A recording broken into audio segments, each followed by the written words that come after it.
guys, welcome back to Lights Camera Reactions. So today we are back with another reaction video, and I'm going to be reacting to a video by D4vd, and this is an update on the David case. The last few videos I've done going over that case, I've reacted to videos that she has been reacting to. So this video is called Crime Scene Was in His House, and it says the David story, what's going on right now, reaction. So let's see if they release any information about what they found in the house, because I know they took a computer and some other technology. I'm not sure exactly what. And I heard, I think it was TMZ that said that they were searching for blood. So let's see if they found anything. And I also saw that there is another update that I watched on TMZ earlier today, but I'm gonna watch this video first and see if they go over any of that information.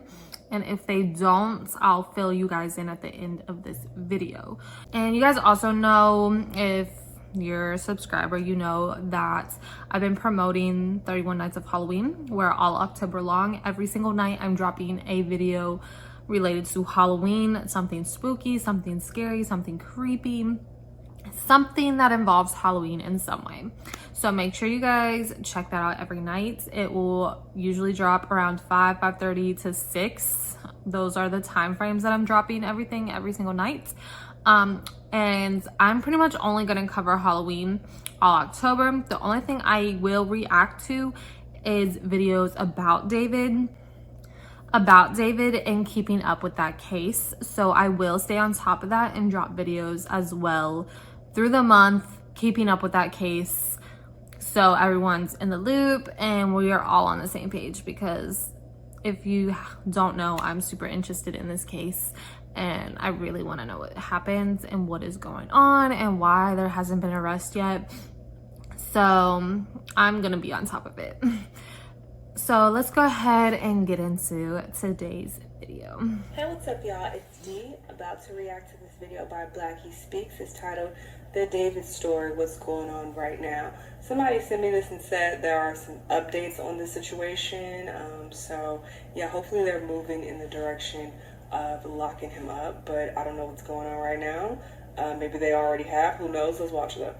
Now, like a lot of you already know, the recent story surrounding singer David, spelled D4vd, is still dominating headlines. Police are still deep into their investigation of what really happened to 14-year-old Celeste Rivas, the young girl who was tragically found in the front trunk of the Tesla registered to the singer. Even though there's still no breakthrough information in what the authorities are treating as a homicide case, there have been a lot of things happening around this story and around David himself. So the goal of this video is to keep you fully informed with the verifiable details about what's going on right now with this David story. So with that being said, let's get into it, shall we? Let's run through a quick recap of what we know so far, so everybody's in the loop with this story. Most of you probably know the basic gist of it, but for anyone who's not fully caught up, on September 8, headlines broke that an unidentified person had been found in the front trunk of a Tesla registered to the popular singer David, spelled D4vd. At that point, the remains were classified as a Jane Doe, which is a term investigators use when they haven't yet confirmed the victim's identity. But later, it was confirmed that the victim was a young girl named Celeste Rivas. Her body was discovered after the Tesla had been towed to a Hollywood impound lot, and when the staff noticed a foul odor, they opened the front trunk and made the discovery and then called the police. Not long after, detectives executed a search warrant at a Hollywood Hills home where David had been staying, and they seized multiple electronics as part of the investigation. At the same time, the medical body inside was severely decomposed, to the point where it was very difficult for them to determine exactly what had happened to the little girl or how she died. We also know that neighbors told investigators that the car had been parked in that spot for over a month before it was finally towed away. Police also stated that the body had been in that Tesla for an extended period of time, though they haven't specified exactly how long. There's plenty of other details I could add, but I wanted to give you the essentials here. No need to drag this out, because I know you got some other shit to do, okay? Ever since investigators were able to figure out the identity of the victim, their focus has been on piecing together what really happened to this little girl. During this time, the remains of Celeste Rivas have been with the medical examiner's office for review, but just a few days ago on Wednesday, her body was officially released back to her family. Now, that doesn't mean the investigation is over. In fact, the manner of her death, exactly how she died, still isn't public. At this stage, investigators almost certainly know more than we do, but nothing has been shared with the public yet. And while police have been very quiet about the deeper details of this case, the big question in the middle of this entire thing is David's connection to Celeste. Her mother publicly stated that Celeste had a boyfriend named David. Multiple witnesses have also testified that they've seen them together, and there are even pictures and live stream footage confirming that they did in fact know each other. What remains unclear, however, is the true extent of that relationship. Law enforcement has not confirmed whether David will face any charges based on this connection. What we do know is that investigators are using every resource available to figure things out, and every piece of information that will give them the answers to what they're looking for. The police chief himself confirmed that detectives are actively looking into the connection between David and Celeste, along with every other possible angle tied to the case. So that's obviously very interesting. We're going to have a separate conversation about the relationship between Celeste and David in another video. But right now, let's shift the focus to this. The last time we talked, I mentioned how authorities executed a search warrant at the Los Angeles property where David had been staying. The place was allegedly being rented by his manager, and it was the last spot David was staying at. When detectives searched the property, they walked out with multiple devices and electronics. And not only that, the house also had security cameras installed, which recorded everyone going in and out. At this point in time, investigators most likely have that footage in their possession. Now, when it comes to the search warrant, we've also learned that police are looking into the possibility that Celeste may have been killed inside the home David was staying at. And for anyone who's ever watched the show Dexter, which, by the way, is goated, you might remember how Dexter used a spray when he was checking a crime scene. And that spray is called luminol, and it makes even the slightest traces of blood visible under certain lighting. According to LAPD's Scientific Investigation Division, during the 12-hour search of the property that David was staying at, detectives actually used luminol to check for any blood evidence. Because the body was discovered not far from where he was staying,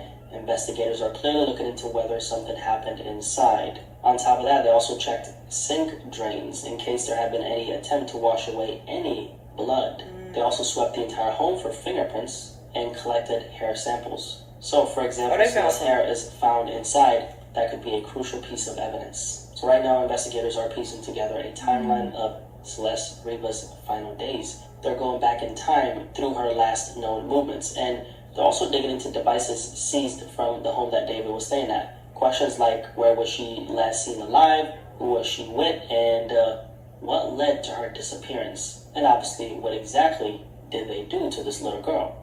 And speaking of her last movements, I did some digging and I came across surveillance footage that shows what I believe to be the last images of Celeste before she vanished from home. The footage comes from a liquor store just down the street from her family's house in Lake Elsinore, California. Security cameras there, timestamped just after 7 a.m. on March 19th, 2024, captured a person in a black hoodie and white pants. Celeste's own family actually identified that the person was her, and in the video, you can see her jogging around the corner, switching between walking and running before disappearing from the frame.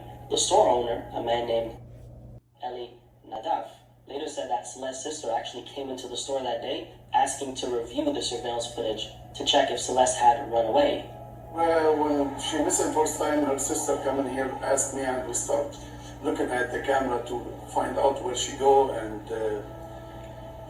if we can find anything to get her back. When her sister saw the footage, she confirmed it was her, and Nadav gave the video to the family in hopes it would help them find her. And here's something important.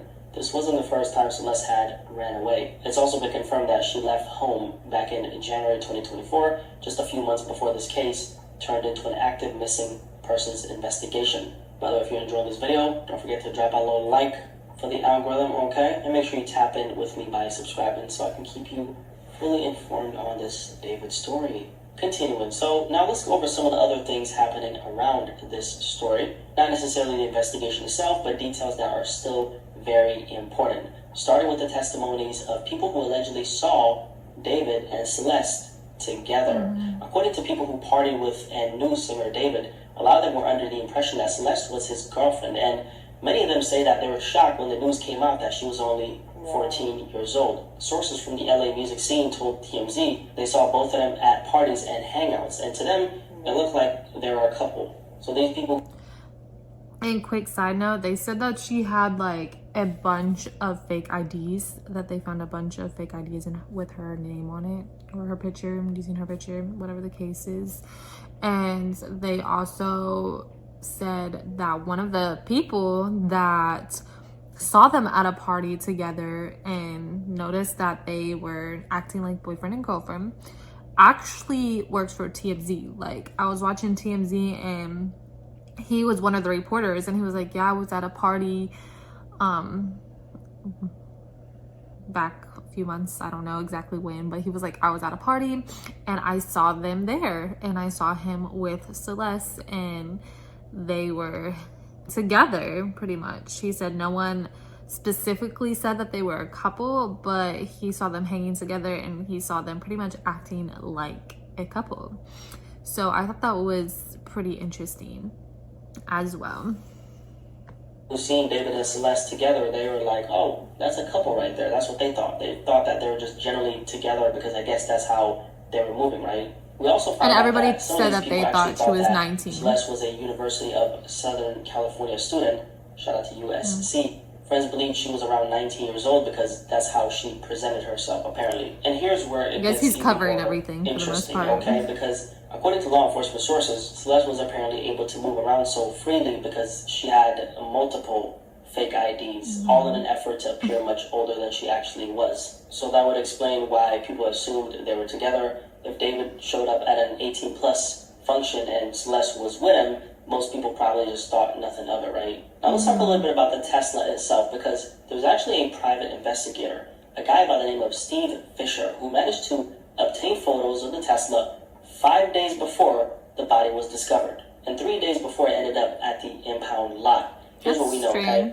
A complaint was first made about the car on August 26th. And just explain for my international viewers, because not everybody's American, right? When someone makes a complaint like that, it usually means the vehicle has been left unattended for too long and is being reported as abandoned. At that point, there was no mention of any kind of odor coming from the car. On August 27th, just an officer inspected the car. Then on September 3rd, it was ticketed. A couple of days later, on September 5th, the Tesla was officially towed, and by September 6th or 5th, I believe it was actually registered at the impound lot. Now, one key detail here, the car was not reported stolen at the time, okay? Very important. So this timeline suggests that the Tesla was just sitting there unnoticed, even after being reported as abandoned. Nobody flagged it as stolen, nobody connected it to anything bigger until it finally got towed and that discovery was eventually made. Now, one thing that really makes you wonder is, how come there was no smell reported at the time when that first complaint was made? It could be that how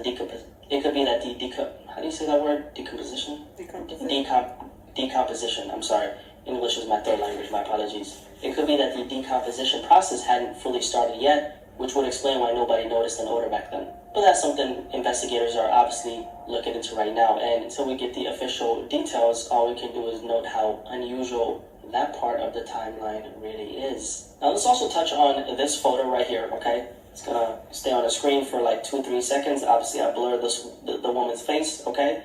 See this photo right here? Okay, good. Let's also touch on this photo right here that started circulating online of a mystery woman at one of David's shows in the DMV, Maryland. Shout out to Maryland, shout out to the DMV, okay? Some people are claiming that this was actually Celeste. And from the research I've done, that actually was not her. The woman in the photo does look very, very similar. It does, but I did notice her hair was shorter. Not Celeste, okay? Now shifting the conversation to David's career itself, because the reality is he's actually bigger than. But it's strange she's wearing like a very similar outfit to the outfit Celeste was found in. Day of his career on Spotify, pulling in over 12 million streams in a single day. That's crazy, and I think a lot of it. So like, pause that real quick so we don't miss anything.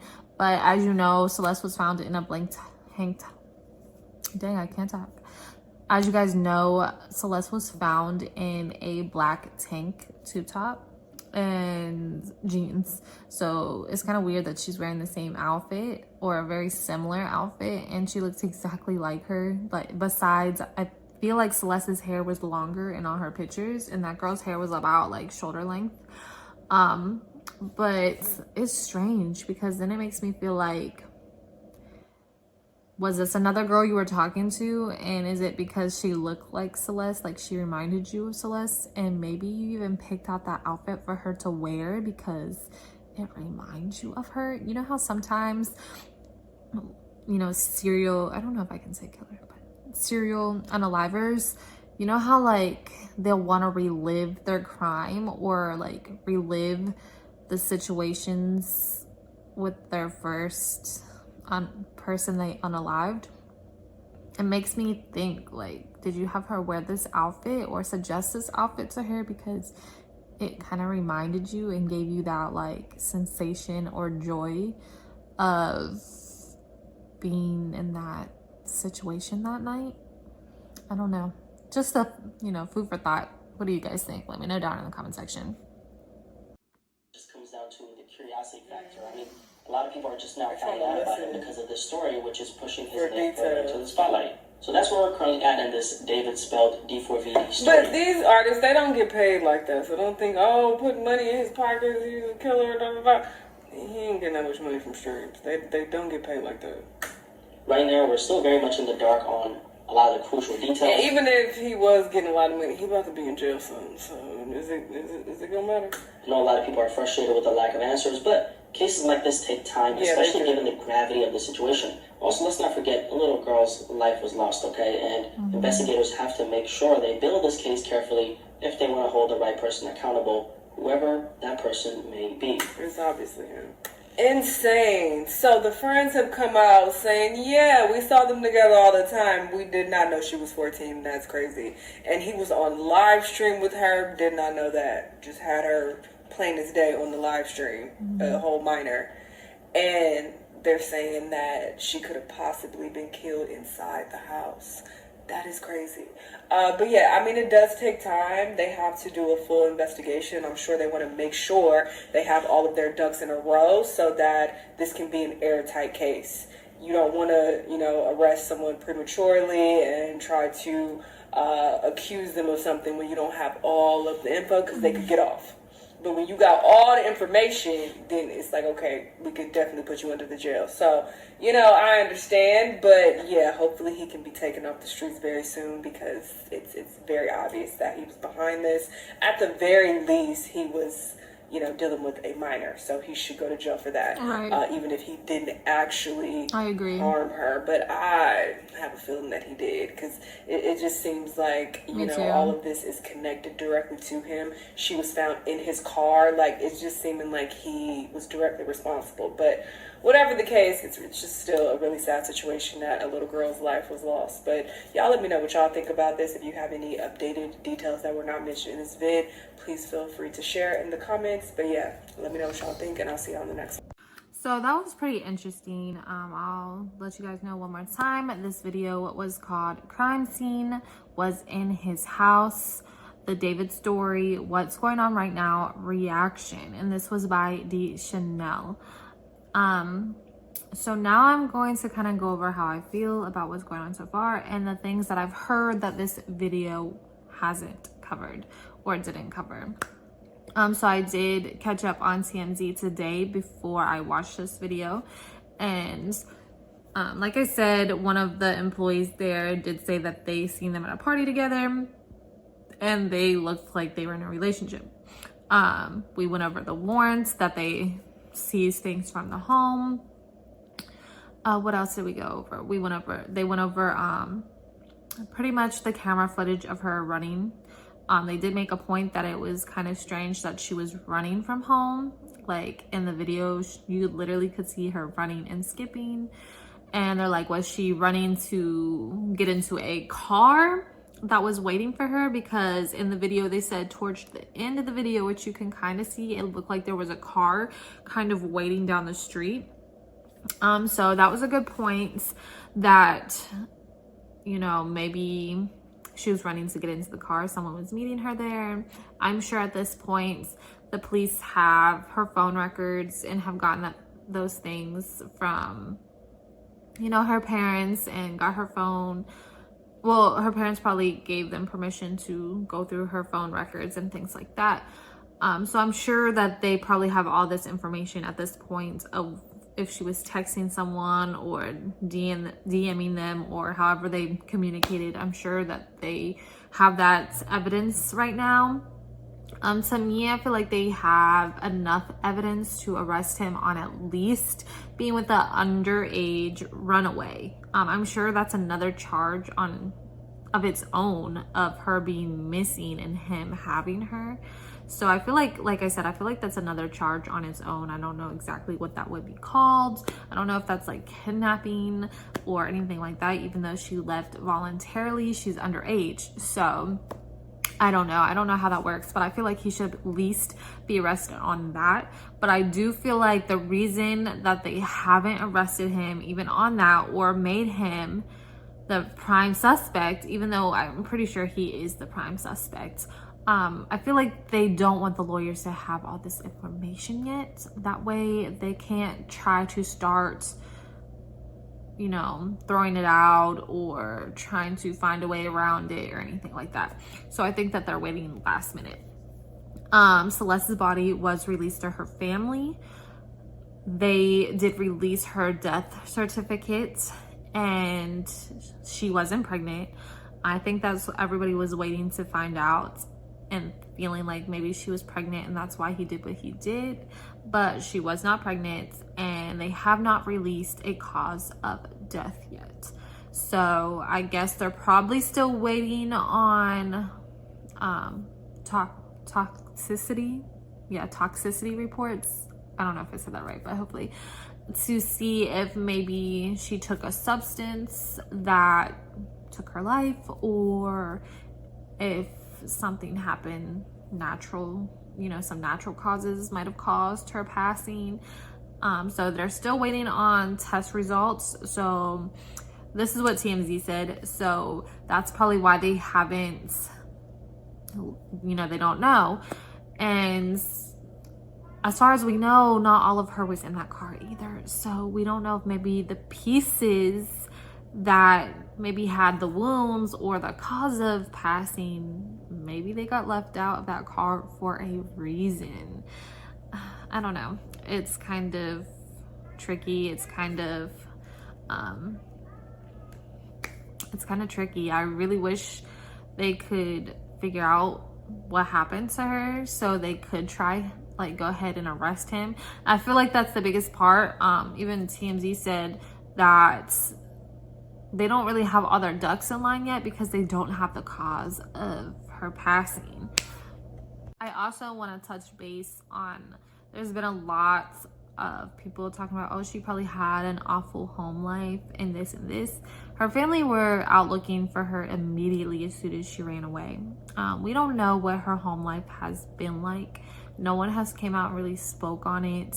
Her family, we haven't really seen nothing about her family or friends saying that she had family issues, but we have heard talk and saw Discord messages where this man had been practically talking to her since she was about 11-12 years old.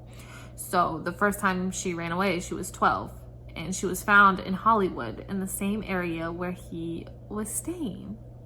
So I honestly feel like he groomed her and she ran away to be with him, and he had lots of money. And you gotta think, he was popular on TikTok.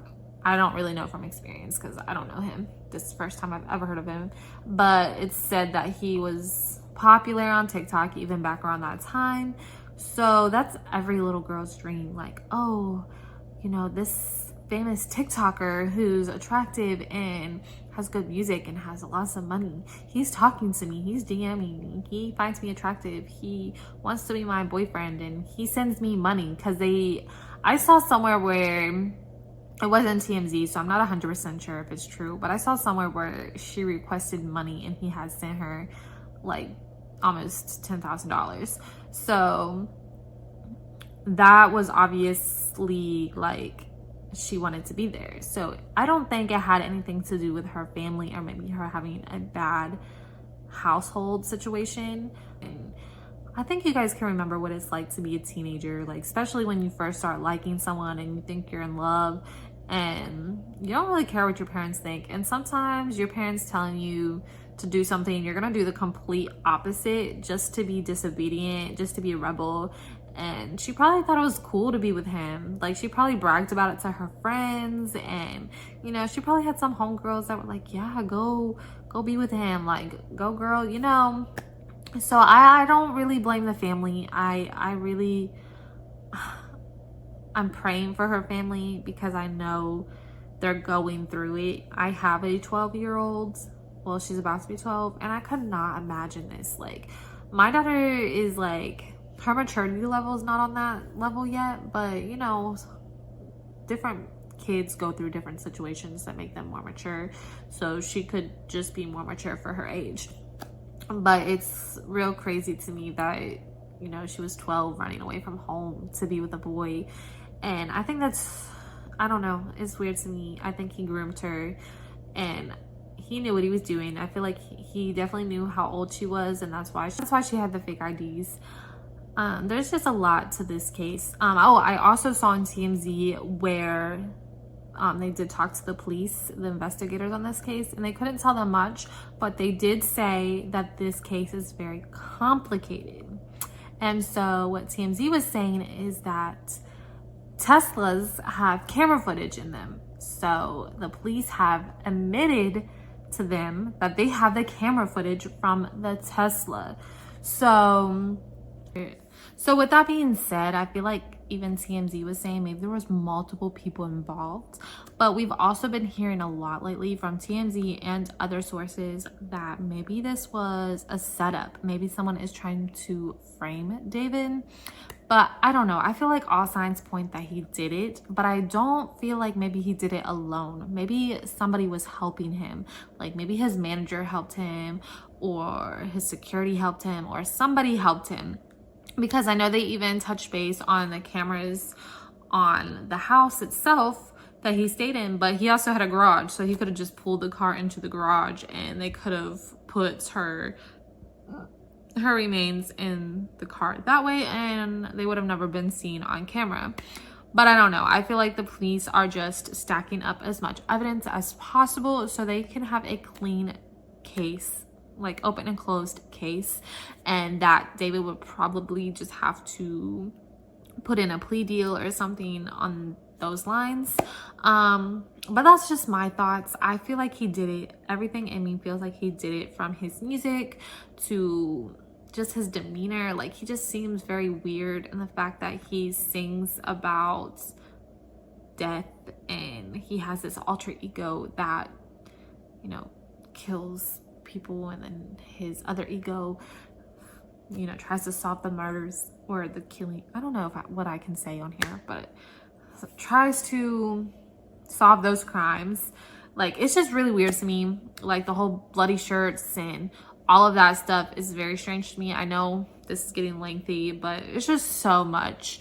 Let me know what you guys think down below. Do you guys think that he did and that he had help, or do you think that someone's framing him? Let me know down in the comments, and thank you guys so much for watching Lights Camera Reaction, and I'll see you guys next time. Oh, and don't forget to like, subscribe, and hit that notification for more content, and that all October long, around between 5 to 6 o'clock, come back. Make sure you watch my 31 Nights of Halloween series, all Halloween. Every single night between 5 and 6 o'clock, I will be dropping a video. So stick with me. Make sure you check that out. Bye.